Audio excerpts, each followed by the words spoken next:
Just one day ahead of an election to recall him, an embattled Providence City Councilman is speaking out. Residents of the city's Ward 3 will vote tomorrow on whether to retain Kevin Jackson on the city council or to make him the first Providence councilor ever to be recalled. Jackson was indicted in July on charges he embezzled more than $125,000 from the Providence Cobras youth track and field team. Eyewitness News reporter Steve Nielsen spoke with Kevin Jackson today. He joins us now on what he had to say. Steve? Well, Mike, Shannon, no Providence City Councilor's ever been recalled. That's what's at stake tomorrow as Ward 3 voters are handed their ballots.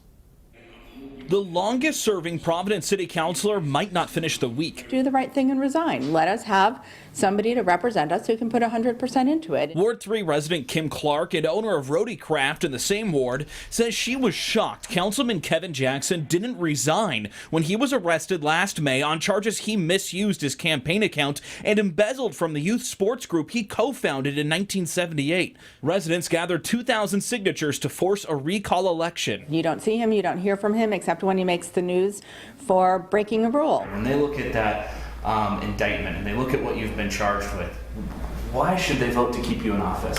Well, the biggest reason is that, again, by our legal rights, we're innocent until proven guilty, and I've maintained my innocence and will have my day in court to prove that. You heard from Secretary of State Nellie Gorbea on Newsmakers over the weekend. Her office pushed city councilors to meet a deadline in March to vote for an election to take place, saying if they didn't, the State Board of Elections would. For federal purposes, I'm the chief state election official, and people have a right to see, their voices heard. They will be heard Tuesday. A yes removes Jackson from office. A no lets him finish his term.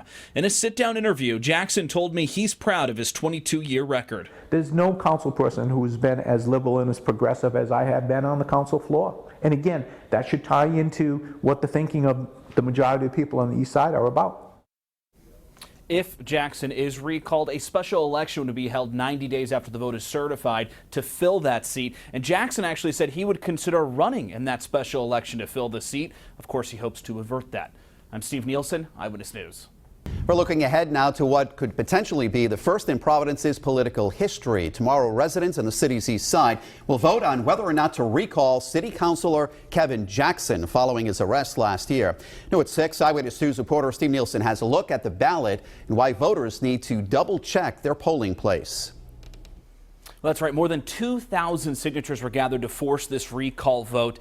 Councilman Jackson was arrested last May. He was accused of misusing his campaign account and embezzling from the youth sports group that he co-founded in 1978. And since there's never been a recall vote for a Providence City Councilor before, we wanted to let Ward 3 residents know what they can expect when they head to the polls tomorrow. And if you go to our website, WPRI.com, we've posted a link to the Secretary of State's website. So if you put your address in, your city, your town, your zip here, again, this is only if you're a Ward 3 resident, it'll take you to a sample ballot. So let's take a look at that. As you can see, it's pretty straightforward. Just one question on it. Shall Kevin Jackson be removed from the office of Ward 3 City Councilman?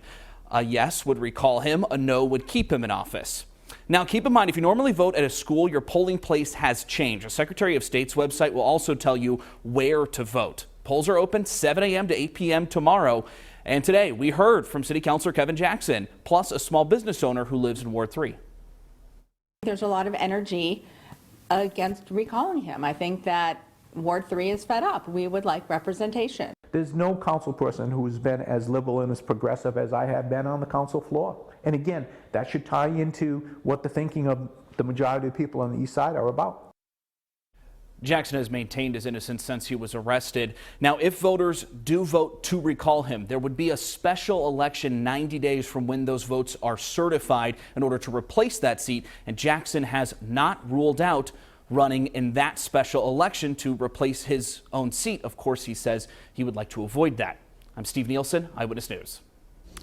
Thank you, Steve. And right now, WPRI.com reporter Dan McGowan looks back at Councilman Kevin Jackson's complicated political history and talks to people who are coming to his defense.